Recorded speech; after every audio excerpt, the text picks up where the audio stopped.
wanaagsan halkani waa channelka wararka warqad news tv ku soo dhawaada taminteena qodobada ugu waaweyn waxa qayb ka wararkii ugu dambeeyay shirka golaha wada tashiga qaranka oo maanta ay ku soo bireen midowga musharaxiinta waxyaabaha looga wada hadli doono ayaan halkan ku faahfaahin doonaa Kenya oo ku dhawaaqday in dib loo furayo xadka ay la wadaagto Soomaaliya sababtu maxay ay tahay warkan ayaad ku daawan doontiin Professor Jawaari oo weerar ku qaada farmaajo Rooble baaqna u diray dhinacyada siyaasadda ee Soomaaliya iyo wararkii ugu dambeeyay arrimaha siyaasadda Soomaaliya iyo xiriirka soo celinta Imaaraadka Carabta oo khilaaf xooggan sababay oo qaar ka mid ah hay'adaha dastuuriga ee Soomaaliya xilligaani saameyn ku yeeshay qodobada iyo qodobo kale ayaan ku tabi doonaa warkeena warqad news tv oo diyaar garooba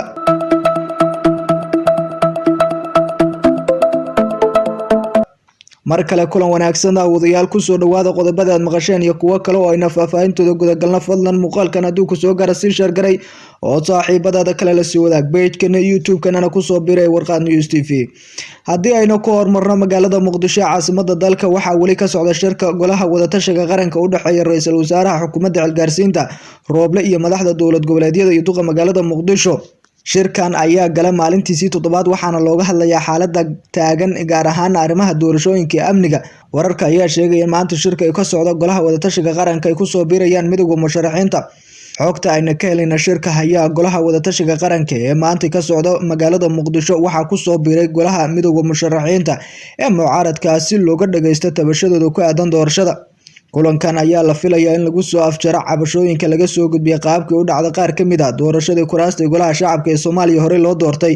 maadaama toddobaadkii hore midowga musharaxiinta mucaaradka ay dalbadeen in dhammaanba doorashadii golaha shacabka dib lagu noqdo isla markaana mar kale la soo bilaabo afayeenka xukuumadda Maxamed Ibrahim Macallim oo qoraal uu soo saaray ayuu shacabka kaga qaaday in shirka la soo gabagabay doono maalmaha soo socdo isla markaana ay ka soo bixi doonaan go'aano wax ku ool ah oo lagu wajahayo xiisadaha culus ee haatan dalka ka taagan golaha wada tashiga qaranka ayaa ballaariyay shirkooda wuxuuna qaatay maalmo badan kadib markii la isku mari waayay qodobo qaar sida arrinta amniga oo wali haatan taagan sidoo kale golaha wada tashiga qaranka ayaa hore ula shiray wakiilada beesha caalamka iyo ururada bulshada rayidka oo ay ka dhageysteen talooyinkooda ku aadan xaaladaha haatan oo dalka ku sugan yahay arrimaha doorashooyinka sida xiisada taagan looga sameeyay bixi kara dalka si kastaba shirweynahan ayaa ku soo aadaya iyadoo wali xaalad xasaasi ah ay dalka ka jirto isla markaana ay taagan tahay xiisada u dhaxaysa farmaajo Rooble oo loo isku qabtay hanaanka doorashada dalka sida aynu xogta ku helayna xiisadaha farmaajo Rooble ayaa marba marka ka dambaysa si kacaysa maadaama Rooble sheegay dib loo soo celinayo xiriirka Imaaraadka Carabta farmaajona uu ku dhawaaqay in aan la soo celin karin lana bixin karin lacagta hore dowladda Soomaaliya uga qabatay oo ra'iisul wasaaraha xukuumadda Galgaarsiinta ku dhawaaqay in dib ay ugu celinayso dowladda Soomaaliya Imaaraadka markii horeba si sharci darro looga qaatay sidoo uu sheegay Rooble ciidamada ka socda midowga nabad ilaalinta AMISOM ee Soomaaliya ayaana la geenayaa fila Soomaaliya si loo kala dhaxdhiga dhinacyada kala taabasan ee ciidamada farmaajo Rooble ee ku wada sugan gudaha fila Soomaaliya arrinta ayaa looga galeeyahay si aysan gacan ka hadal uga dhax qarxin fila Soomaaliya maadaama ciidamada waayihii dambaba ay difaac isugu jireen isla markaana afgambigu Rooble ku dhawaaqay oo sheegay in farmaajo uu ku kacay 27 bishii hore ee December wuxuu ka dambeeyay ciidamo badan uu soo dhigay xafiiskiisa oo isla fila Soomaaliya ku dhex yaalo markaana dowladda Kenya ayaa ku dhawaaqday inay dib u furayso xadka ay la wadaagto dowladda Soomaaliya dowladda Kenya ayaa shaaca ka qaadanay si rasmi u furi doonto xuduudda dheer ay la wadaagto Soomaaliya taas oo u xirnayd bilihii la soo dhaafay isla markaana saameyn xooggan ku yeelatay dadka shacabka ah ee degan xadka labada wadan guddiga amniga ee qaranka ee Kenya ayaa go'aamiyay in dib furista xadkaasi waxayna guddiga diyaariyeen qorshayaal lagu wajahayo arrintaasi gudoomiyaha gobolka Waqooyi Bari ee ka hadlaya arrinta dib u furista xuduudda Soomaaliya iyo Kenya ayaa sheegay in laga bilaabi doono magaalada Mandera la isku furi doonana isku socodka bulshada bisha soo socota ayaan furaynaa xadka Mandera ee Soomaaliya ay la wadaagto xuduudka dheer oo markii horeba lagu xiray biro adag oo siliga arrintan ayaa timi kadib markii codsiyo dowladda ay u direen hogaamiyaasha Waqooyi Bari ayaa shaacisay in haddii la furo xadkaasi ay ganacsiga gobolkaasi kor u kici doono Soomaaliya Kenya ayaa dhanka kale khilaaf ka dhaxeeya sanadiyadii dambe kaas oo saameeyay xiriirka diblomaasiyadeed ee labada wadan oo ah kuwa darisa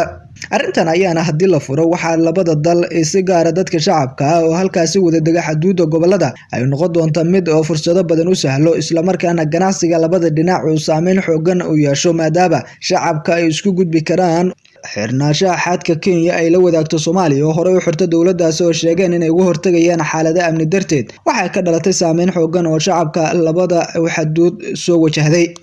markaana gudoomiye hore ee golaha shacabka baarlamaanka Soomaaliya Maxamed Sheekh Cusmaan Jawaari oo ka hadlayay khilaafka Roble iyo Farmaajo ayaa aad u dhaleelay labada dhinac isagoo sheegay in waxa ay ku doodayaan aysan wax muhiim ahayn xilligaani xaaladda dalka maanta uu maraya lagama aamusi karo weligan Soomaaliya lama soo marin tan oo kale weligeena ma soo marin madaxweyne xafiiska iska jooga ku dhawaad hal sano oo sharci darro ah ayuu yiri Professor Jawaari oo shir sharaad qabtay gudoomiye Jawaari ayaa aad u dhaleelay madaxda Soomaalida inaysan ku dhaqmin dastuurka iyo shuruucda dalka qof kastana sidoo uu rabo uu sheegto dastuurka xishoodkii iyo dhaqankii waa laga tagay waxaasna dowladnimo lama dhihi karo ayuu yiri mar kale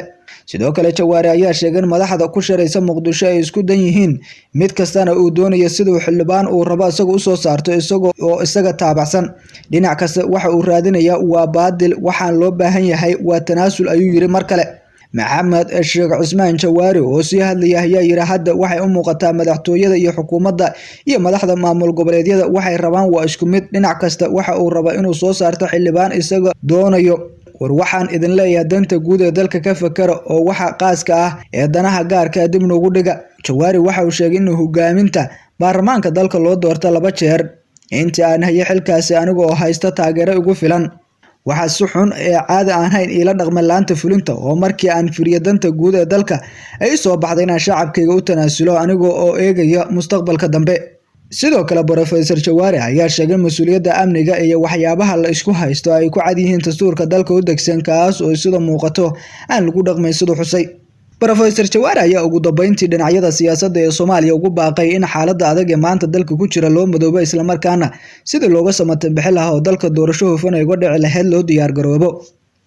dhinaca kale tan iyo markuu ku dhawaaqay ra'iisul wasaaraha xukuumadda xilgaarsiinta Maxamed Xuseen Roble in dib loo soo celinayo xiriirka dowladda Imaaraadka Carabta kadib deeq uu kala wareega sheeganay inuu dib loogu celin doono lacag hore 2018 dowladda Soomaaliya kala wareegtay waxa soo shaabaxaya khilaafyo xooggan oo mar kale dowladda soo kala dhaxgalay hay'adaheeda arinta Roble uu qaato go'aanka ah in dib loogu celinayo lacagta Imaaraadka oo markii hore uu sheegay in si aan sharci ahayn looga qaaday waxa ka digay durbadiiba madaxweynaha madaxweynaha dhamaaday Maxamed Cabdullaahi Farmaajo oo faray gudoonka ugu sareeya bangiga dhexe ee dowladda in aan lacagta la bixin karin